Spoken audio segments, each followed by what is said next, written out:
seigneuriales, cette année, le thème est la Grande Traversée. Je voulais savoir si tu peux m'expliquer, en gros, c'est quoi la Grande Traversée? En fait, la Grande Traversée, c'est la traversée depuis la France jusque dans la colonie du Canada, la vallée du Saint-Laurent, à travers l'océan Atlantique, en bateau. La principale raison pour traverser, évidemment, c'est de chercher une vie meilleure, de venir s'installer dans la colonie. Ça peut être aussi parce que notre travail nous envoie dans les colonies comme administrateurs, comme fonctionnaires, comme militaires, des soldats par exemple. Si on n'a pas de ressources en France, on peut s'engager pendant 3 ans. Alors s'engager, c'est pas qu'on a un salaire du tout même. En fait, on est même à la limite d'être un esclave. Pendant 3 ans, on doit faire tout ce que notre patron demande. En général, on est aussi un métier. On a un métier, mon copain par exemple est charpentier.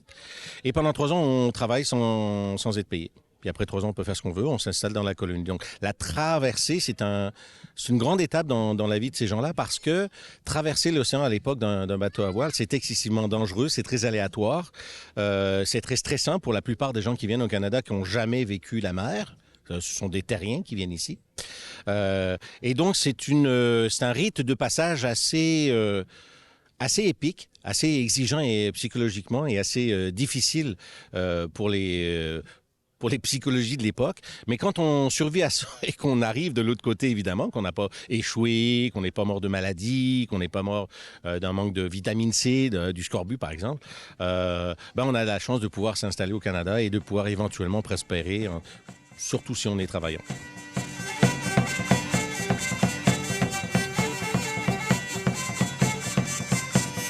Quel est votre rôle pour les seigneuriales? Alors, j'ai 2 rôles. Je suis aussi le capitaine de milice, mais aussi l'ingénieur de la colonie. Quand on rentre dans les habitants, on choisit un métier ou quelque chose qu'on va présenter. Alors, moi, dans la vie, je suis ingénieur. Et puis, j'ai choisi justement le métier d'ingénieur. Il y avait des ingénieurs. Il y avait quelques ingénieurs dans la colonie, ici. Et puis, j'ai choisi ce métier-là parce que, à cause de l'intérêt, justement, pour la science et pour montrer aux gens qui viennent nous visiter, pour montrer aux gens que même en 1750, il y avait une certaine science, pas juste une certaine science, mais il y avait beaucoup de science. Certaines personnes étaient très fortes en mathématiques.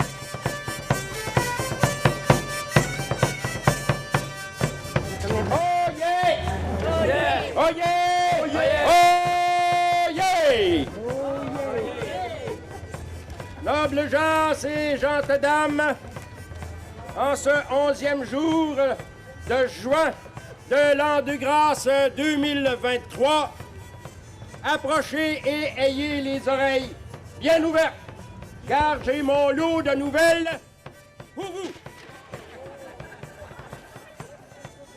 Agent seigneurial, s'il vous plaît, de Michel Eustache Gaspard Alain Chartier de Lotbinière, méga pour les intimes, bien sûr, seigneur du dit-lieu. Crieur du village, parce que l'actualité, ça change. Il y a des choses qui se ressemblent quand même, qui se poursuivent. Mais non, c'est assez différent chaque année, bien sûr, parce que ça va avec l'actualité de ce qui s'est passé dans la seigneurie pendant cette année-là. Et puis, pour ceux qui vont vouloir, bien sûr, venir participer à la procession, qui va amener le mets du parc Esther-Blondin jusqu'à la petite butte qu'on voit derrière moi ici. Alors, le mets qui va être planté et qui va être noirci ensuite par nos miliciens et les militaires. Moi, je suis qu'un simple soldat, donc un canonnier en tant que tel. Par contre, en étant canonnier dans l'armée française, je suis payé mon salaire, ou plutôt ma solde, devrais-je dire, est 3 fois plus élevé qu'un membre d'un soldat de l'infanterie. Alors, les canonniers bombardiers de Québec font partie d'un plus grand groupe qui s'appelle la Compagnie franche de la Marine. Donc, la Compagnie franche de la Marine, c'est la marine française. Donc, on est essentiellement dans les colonies. Donc, on fait des traversées en bateau assez régulièrement. Et donc, on est des soldats qui sont entraînés et qui vivent une partie de leur vie sur les bateaux pour traverser, pour aller soit en Nouvelle-France ou dans d'autres colonies françaises. Donc, moi, en tant que canonnier, ça va être le caporal ou encore le sergent qui va décider de ma position. Donc, je peux être un canonnier servant, donc traître à l'avant, soit nettoyer la pièce, nettoyer le canon, soit y mettre la gargousse à l'intérieur, la gargousse de poudre et le boulet de canon. Bien sûr, quand on utilise un boulet. Donc, il y a plusieurs positions qu'on peut être affecté par le caporal sur le canon en tant que tel.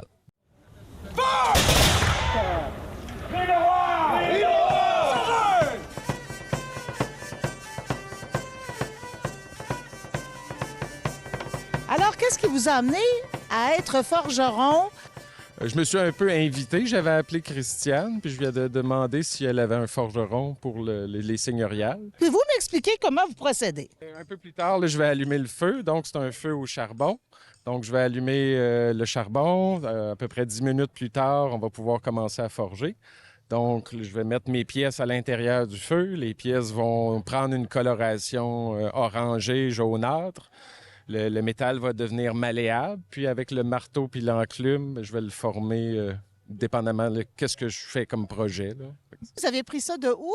Moi, j'ai pris ça, je suis la première génération, là. Fait que, c'est ça, peut-être dans le passé, il y a eu des ancêtres qui en ont fait, mais non, je suis le premier, là. Mon père était bûcheron.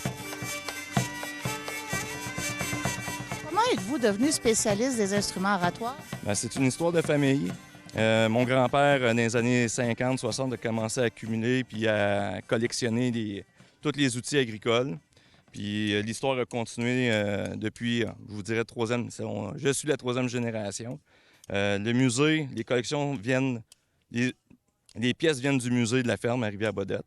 Puis c'est une histoire de famille depuis 3 générations. Et vous, là, fondeur de cuillère, là, ou fondeur de cuillère, dépendant de quelle école on est, là, vous avez appris ça d'où, vous, M. René? Ah, ça prend ça avec l'essai puis l'erreur. Là, tu regardes faire, puis tu refais la même affaire, puis à un moment donné, ça marche. Toujours est-il que donc, je me suis mis, moi, à faire des cuillères parce que ça, c'est un métier, ça, de gang petit. Puis là, sa terre, moi, j'étais pas bien bon, moi, sa terre, parce que sinon, j'aurais été cultivateur. Puis comme la chanson le dit, c'est un nommé Durand qui n'a pas grand talent. Il a vendu sa terre, c'était pour savoir un moule à cuillère. Moi, je m'appelle Baptiste Durand, moi, fondeur de cuillère. Il alla de maison en maison, son moule à cuillère, son sac à plomb. Il entrait d'un air fier, demandait à fond des cuillères. Si vous en avez, dites-moi-les, je vais vous en couler. Sur le foyer, on va s'exposer. Sur le foyer, on va s'exposer. Fait que, voyez-vous, dans la chanson, il a vendu sa terre, c'était pour savoir un moule à cuillère. Fait que moi, j'ai vendu ma terre pour m'avoir un moule à cuillère. Puis là, je passe, ça, c'est un métier ambulant, ça, les fondeurs de cuillère. Nous autres, on se promène de maison en maison, puis de village en village. Puis quand on arrive dans un rang, là, on se met à crier « Cuillère, cuillère à fondre! » Là, le fondeur de cuillère, qu'est-ce que c'est que des cuillères à fondre? Puis là, le bonhomme et la bonne femme, ils sortent sur le perron, puis ils disent « Baptiste, moi, je m'appelle Baptiste Durand, viens ici, viens faire les cuillères. » Et là, on s'installe dedans la maison. Parce que dans la maison, il y a déjà un poêle à bois, puis le poêle est déjà chaud dans la maison. Tandis que quand c'est que c'est jour de fête, jour de marché comme ça, là, on apporte notre poêle. Puis là, on s'installe, puis on est capable de faire les cuillères aux gens qui nous en demandent. Fait que nous autres, les fondeurs de cuillères, on part au printemps. Bien, quand il commence à faire beau, parce qu'il n'est pas question d'aller se rouler dehors. Fait que quand il est question, quand il commence à faire beau, bien là, on va faire notre parcours à nous autres. Et puis là, chez un, il nous garde à manger, chez l'autre, il nous garde à coucher. Et puis on revient comme ça, rendu au mois de septembre, au mois d'octobre à peu près.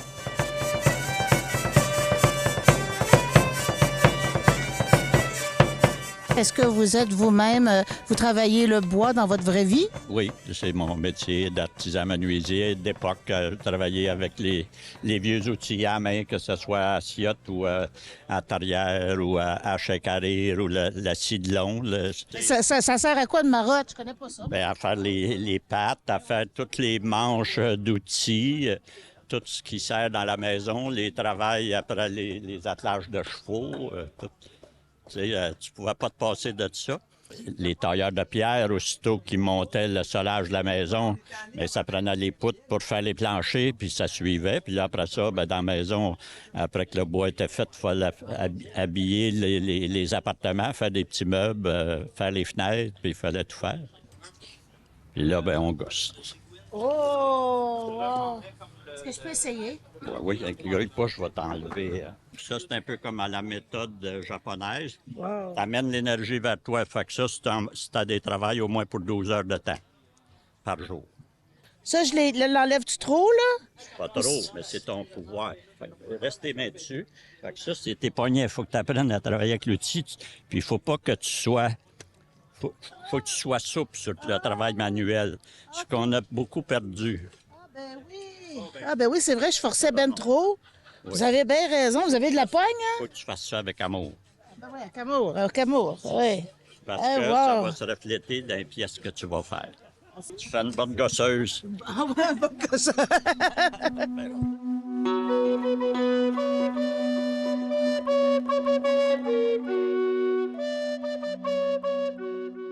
Je fais partie de la communauté des Premières Nations sur le site des Premières Nations et je représente mes ancêtres, français et abénakis.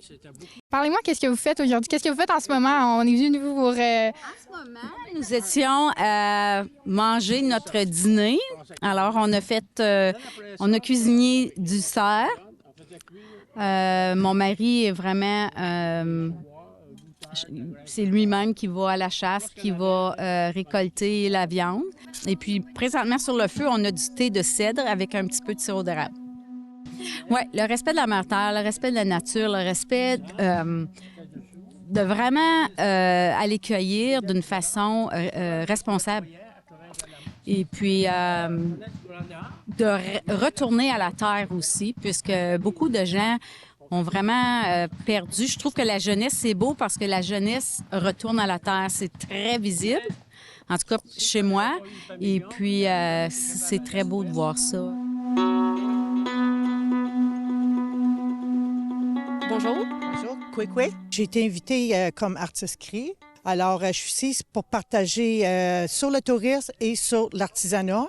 Puis, je sais que vous êtes perleuse. Est-ce que cet art vous a été transmis? J'en ai fait quand j'étais enfant et je suis partie de chez moi par rapport à l'histoire ancienne. Et j'ai commencé à reparler en 2009. Regarder dans les choses comme ça peut aller des 15 heures, là. Oh, le plus gros. Mais si je vous montre la bonne façon, c'est ceux-là ici qui sont un petit peu plus longs, mais si je vous montre la bonne façon comme je suis capable de faire maintenant, là, ça pourrait aller plus vite parce qu'il y a des petites techniques, hein? Des trucs, c'est ça. Oui, oui, oui.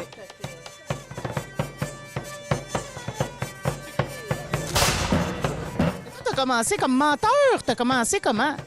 En fait, moi, je suis conteur dans la vie, conteur professionnel. Je raconte des histoires. Puis là, j'ai gagné, c'était l'été passé, le concours du Roi des Rois au concours à Montcrabeau en France, le plus vieux concours de menterie au monde, qui date de 1748. Alors là, il faisait un concours des meilleurs des dernières années. J'ai gagné ça. Avec la menterie que j'avais faite l'année passée au Seigneurial, avec une truite à fourrure, qui est vraie.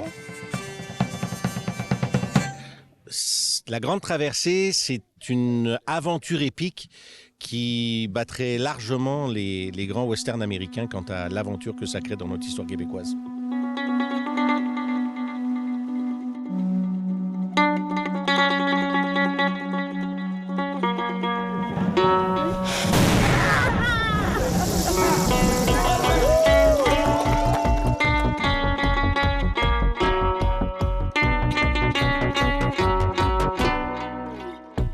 Les Seigneuriales, dans le fond, c'est notre premier tournage. Pas évident, on avait beaucoup d'entrevues à faire, beaucoup de gestion d'équipe.